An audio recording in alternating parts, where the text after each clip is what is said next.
Hello, আসসালামু আলাইকুম। আজকে আমি যে টপিকসটা নিয়ে কথা বলবো এটা অনেকটা একটা হট টপিক। সেটা হচ্ছে এলএসডি, লাম্পি স্কিন ডিজিজ।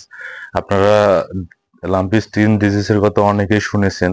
এটা এত পেইনফুল একটা ডিজিজ। যখন আপনাদের এটা এদের অ্যাটাকিং পয়েন্টটা সাধারণত এটা প্রথমে স্কিনে অ্যাটাক করে, তারপর নজেল অর্থাৎ এই যে নাকগুলা আছে এখানে অ্যাটাক করে। তো যখন আপনাদের স্কিনে অ্যাটাক করবে, এগুলো পাস্টিউল, আমাদের গ্রাম্য ভাষায় যেটাকে বলে ফোসকা বলি বা নডুল অথবা গুটি বলা হয়।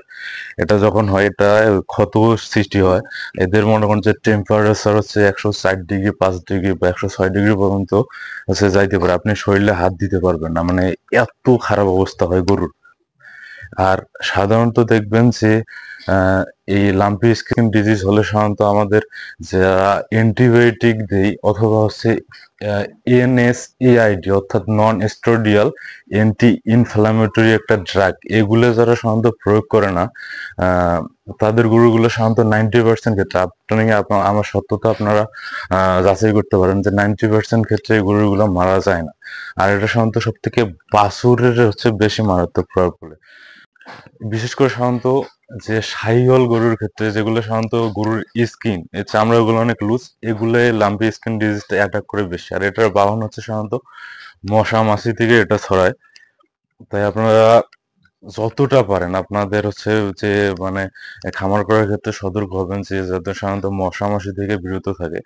আর লাম্পি স্কিন ডিজিজ হলে সাধারণত দেখা গেছে যে 7-8 দিন এদের যে এদের পুরো ফুড অপহ্যাজ, এরা খাদ্য গ্রহণ করতে পারে না।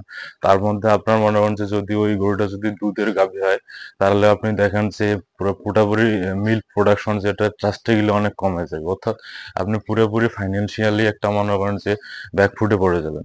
আর দ্বিতীয়ত কথা হলো যে আপনার এই গরুগুলো সাধারণত দেখা গেছে যে 90% ক্ষেত্রে সাধারণত এই ভ্যাকসিন গুলা কাজ করে না। আপনারা নর্মালি সাধারণত দেখা গেছে যে এইচ ভেড যে ট্যাবলেট গুলো আছে আপাতত জ্বরের, এগুলো ট্রাই করবেন।